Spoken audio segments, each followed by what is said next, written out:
The United States and Iran exchanged direct fire in the Strait of Hormuz last night, and I want to say something immediately because the language being used publicly is deliberately disguising the reality of what has already happened. This was not a symbolic exchange. This was not a calibrated gesture designed purely for television audiences. What unfolded inside the Strait of Hormuz was a direct military confrontation between two states that are now operating beyond the boundaries of what any serious strategist could honestly describe as a stable ceasefire. 3 American destroyers came under coordinated attack. Iranian Revolutionary Guard forces launched missiles, deployed UAVs, and maneuvered fast attack boats toward the USS Truxtun, USS Rafael Peralta, and USS Mason while those vessels were conducting maritime security operations inside one of the most economically vital waterways on Earth. Washington responded with retaliatory strikes against Iranian military infrastructure along the southern coastline. Let me be absolutely direct. When state militaries exchange missiles inside the Strait of Hormuz, the world is no longer observing a diplomatic standoff. It is observing active warfare managed through carefully chosen political language, because neither government wants to absorb the domestic and international consequences that come with formally admitting what has already begun. The sailors aboard those destroyers were not participating in a routine patrol. They were operating inside an active battle space where the margin for miscalculation has become dangerously narrow. The details matter far more than most media coverage is willing to explain, because the nature of the attack reveals exactly how Iran thinks about modern conflict. The destroyers involved were Arleigh Burke-class guided missile destroyers, among the most heavily defended naval platforms ever built. Each vessel carries layered missile defense systems specifically engineered for high-intensity naval combat environments. Standard missile interceptors handle long-range threats. Sea Sparrow systems engage medium-range targets.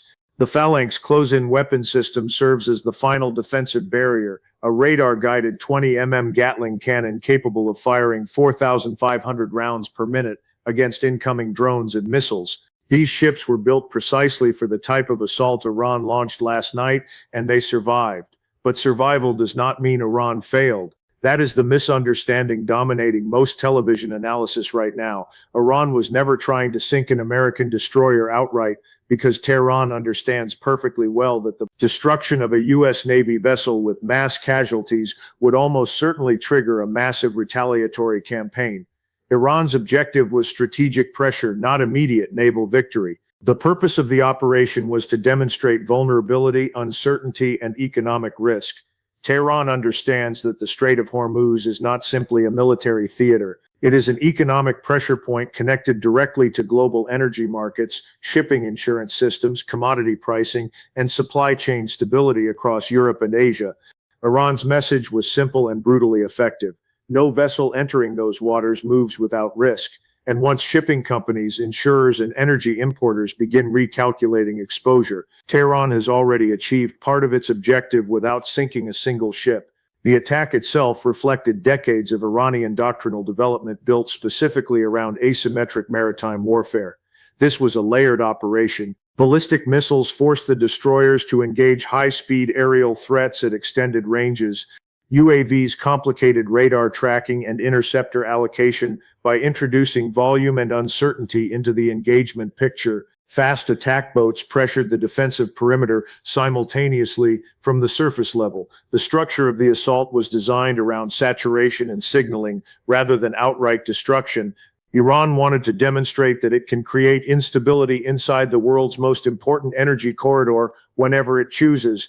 The American response came quickly, and from a tactical standpoint was disciplined and limited. U.S. strikes targeted missile launch sites, drone facilities, radar systems, command nodes, and IRGC naval infrastructure near Bandar Abbas and around Kish Island. Several fast attack boats were reportedly destroyed.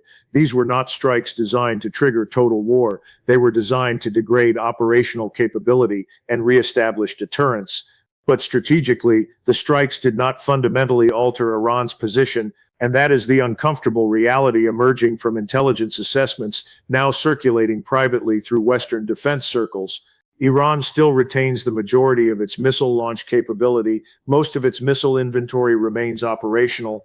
Underground storage facilities damaged earlier in the campaign have resumed activity. Production lines continue functioning despite sanctions and bombardment. The missile infrastructure was disrupted, but it was not eliminated, and that distinction matters enormously because Iran's strategy was never built around achieving short-term conventional superiority. It was built around endurance and cost imposition over time. This is where most Western analysis begins to collapse because it continues evaluating Iran through the lens of conventional military metrics instead of strategic durability. The Iranian system was designed over decades, specifically to survive sanctions, leadership decapitation attempts, infrastructure attacks, and prolonged isolation. At the center of that system sits an organization many people outside the region barely understand, Khatam al-Anbiya. This entity functions simultaneously as an economic engine and a wartime command architecture for the Revolutionary Guards. Economically, it controls vast sectors of infrastructure and industrial activity inside Iran, including construction, tunnels, transportation networks, energy projects, and military production facilities. That means significant portions of IRGC funding bypass the normal state treasury entirely. Militarily, Khatam al-Anbiya functions as a redundant command network linking conventional military forces, Revolutionary Guard units, maritime operations, and internal security organizations. The structure was deliberately designed to survive attrition. If one node is destroyed, another continues operating. If commanders are eliminated, replacement officers move into place rapidly because the system anticipated decapitation attempts from the beginning. This redundancy is now proving critical because while U.S. and Israeli strikes have inflicted genuine damage on Iranian operational tempo, the broader command architecture remains intact and functional. And the most alarming developments may still be unfolding underground. Commercial satellite imagery has revealed unusual activity around several hardened underground facilities inside Iran, including sealed tunnel entrances and apparent concealment operations consistent with efforts to hide sensitive equipment or material from aerial surveillance. Some of these sites have never undergone full international inspection. That fact alone changes the strategic equation dramatically because when a state involved in active military confrontation begins sealing underground facilities associated with missile or nuclear infrastructure, intelligence services do not assume harmless explanations first.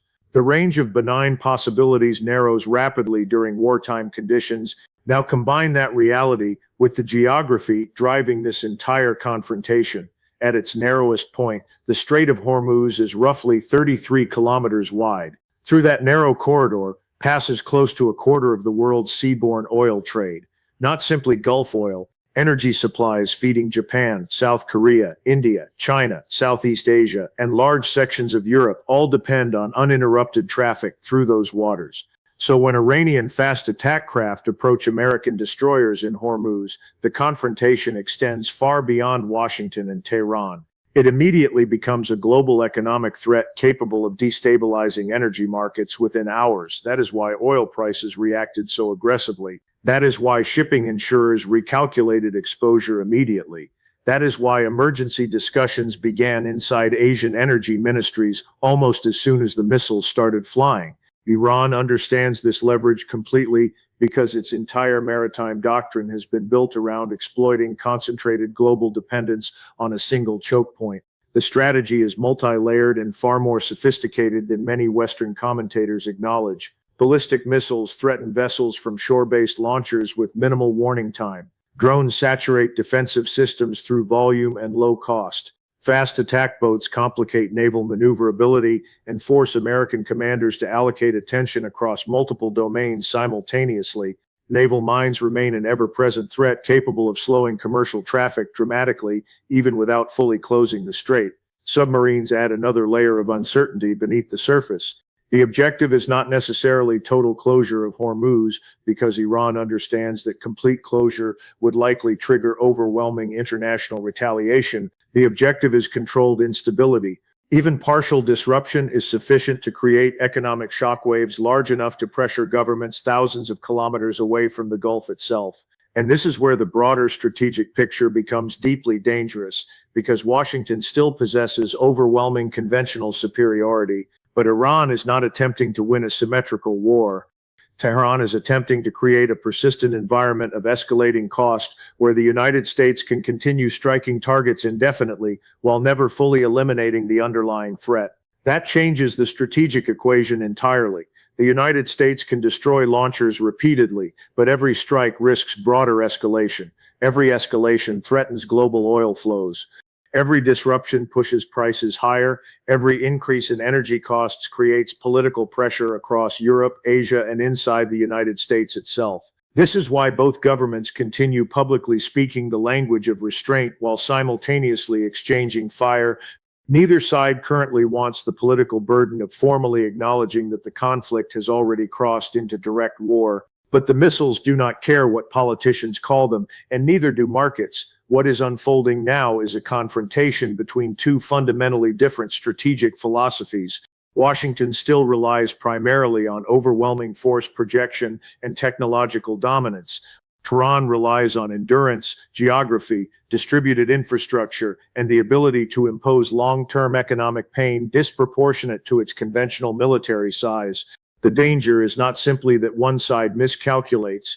The danger is that both sides already understand the risks and continue escalating anyway, because neither believes backing down remains politically survivable anymore. That is the logic that transforms contained confrontations into historical turning points, and the Strait of Hormuz has now become the center of that danger. Third, you have the fast attack boat swarms, small, fast-moving craft that become extremely difficult to track in a congested maritime environment filled with civilian shipping traffic, oil tankers, and commercial vessels. These boats can carry anti-ship missiles, torpedoes, heavy machine guns, or explosive payloads designed for suicide attacks against larger warships. Their danger is not individual strength. Their danger is numbers, speed, and unpredictability. A destroyer built to intercept sophisticated missile threats can still be pressured by dozens of small craft approaching simultaneously from multiple directions in narrow waters where maneuverability is limited. And fourth, and this is the element that receives far less public attention than it should, you have the mines. Iran possesses one of the largest naval mine inventories in the world, accumulated deliberately over decades because Tehran understands something American planners have always feared about the Strait of Hormuz. You do not need to destroy every ship to disrupt global commerce. You simply need to make shipping companies believe the water is unsafe. Deploying naval mines does not require fighter jets or dramatic missile exchanges. It requires small boats, darkness, patience, and a command structure willing to weaponize uncertainty. A single suspected mine can halt or redirect billions of dollars of maritime traffic, while minesweepers spend days or weeks verifying safe passage routes. Any one of these systems by itself is manageable for the United States Navy. All four operating simultaneously: ballistic missiles, drones, fast attack craft, and naval mines coordinated through a distributed command network that remains functional despite weeks of American strikes, represent a genuine threat to freedom of navigation in one of the most strategically critical waterways on Earth. That is why the USS Truxtun, the USS Rafael Peralta, and the USS Mason are not simply three destroyers conducting a patrol. They are a statement of political will. They are Washington saying publicly and operationally that the United States will not allow Iran to dictate access through the Strait of Hormuz. They are a declaration that American naval forces will continue transiting those waters even under direct threat, because allowing Iran to establish effective control over that choke point would fundamentally alter the global balance of energy security. That position is strategically understandable, but it is also an enormously dangerous gamble because deterrence only functions if the adversary genuinely believes escalation remains credible. Right now, with political leaders publicly downplaying direct military exchanges while missiles are actively flying, Tehran has reason to question whether Washington truly wants broader confrontation. Statements describing these exchanges as limited incidents or symbolic responses may sound stabilizing to domestic audiences, but military planners inside the Revolutionary Guards interpret ambiguity differently. They interpret it as hesitation, and hesitation invites testing. In strategic competition, uncertainty about escalation thresholds rarely produces caution. More often, it produces probing behavior where one side gradually increases pressure to identify the exact limits of the other side's tolerance. That is exactly what Iran appears to be doing now. The attack on the destroyers was not necessarily intended as the final escalation. It was likely intended as a measurement exercise designed to evaluate American reaction speed, targeting patterns, political messaging, and willingness to absorb risk without widening the conflict further. The incident involving the MT Hasna reveals something equally important about current American operational thinking. When the Iranian tanker attempted to challenge the blockade, the response from the United States was extremely deliberate. An FA-18 Super Hornet launched from the USS Abraham Lincoln did not sink the vessel. It fired precisely into the steering system using its 20 cannon, disabling maneuverability without destroying the ship itself. That distinction matters enormously because it demonstrates that Washington is still attempting to balance force projection with escalation management. The strike communicated a very specific message: we can stop you whenever we choose, and we are choosing restraint for now, but calibrated restraint only works for a limited period of time. Warning shots lose effectiveness if repeated too often without escalation. Eventually, the opposing side begins questioning whether those warnings represent genuine restraint or an inability to go further politically. That uncertainty becomes dangerous because once adversaries stop believing escalation is possible, they become far more willing to push boundaries aggressively. This is one reason the behavior of Gulf states during this crisis deserves far more attention than it has received publicly. Reports that Saudi Arabia and Kuwait initially restricted aspects of American access to bases and airspace reveal the deeper political dynamics shaping this confrontation. The Gulf monarchies want Iran weakened. They want the missile threat reduced. They want the Revolutionary Guards constrained. But they are also deeply aware that Iran possesses the ability to retaliate directly against their infrastructure. The strikes near energy facilities, the activation of air defense systems over the Gulf, and the growing fear surrounding oil terminals and desalination plants all communicate the same message from Tehran. Cooperation with Washington carries consequences. This is the strategic trap the United States has struggled with for decades in the Middle East. Building a regional coalition against Iran becomes extraordinarily difficult when Iran retains the capacity to threaten every member of that coalition directly. Gulf governments may quietly support American operations, but open participation becomes politically and economically dangerous once Iranian retaliation becomes credible. Without reliable regional basing rights, intelligence sharing, logistical support, and overflight permissions, American military operations inside the Gulf become far more complicated and expensive. And this is the reality many mainstream discussions continue to overlook. Iran has spent the last 20 years preparing specifically for this type of confrontation, not a conventional war designed to defeat the United States militarily in a direct symmetrical fight. Iran understands perfectly well that it cannot match American carrier strike groups in open ocean warfare. What Iran has prepared for instead is a war of endurance, economic pressure, and strategic exhaustion. The objective is to make sustained American military presence in the Gulf so economic, disruptive, and politically costly that Washington eventually begins questioning whether the long-term price remains sustainable. And the early indicators suggest that strategy is already generating measurable effects. Oil prices continue rising. Shipping insurance premiums for Hormuz transit have surged sharply. Commercial vessels are delaying transit or rerouting where possible. Energy importers across Asia are initiating contingency discussions. Iran does not need to destroy the global economy to create strategic leverage. It only needs to convince markets that instability inside Hormuz may become persistent rather than temporary. At this stage, separating confirmed information from speculation becomes critically important because the information environment surrounding this conflict is increasingly distorted by political narratives on all sides. What we know is that commercial satellite imagery has identified renewed activity at a deep underground complex inside Iran that has never undergone full international inspection. Analysts observed signs consistent with tunnel sealing, equipment movement, and concealment operations. We also know that these activities are occurring during an active military confrontation involving missile exchanges and regional escalation. What we do not know with certainty is what exactly is being protected or moved inside those facilities, but intelligence professionals do not evaluate these developments in isolation. Context matters, timing matters, behavior patterns matter. And when a state with an advanced missile program and nuclear infrastructure begins securing underground sites during wartime conditions, intelligence agencies immediately begin considering worst-case scenarios because the cost of underestimating such activity can become catastrophic.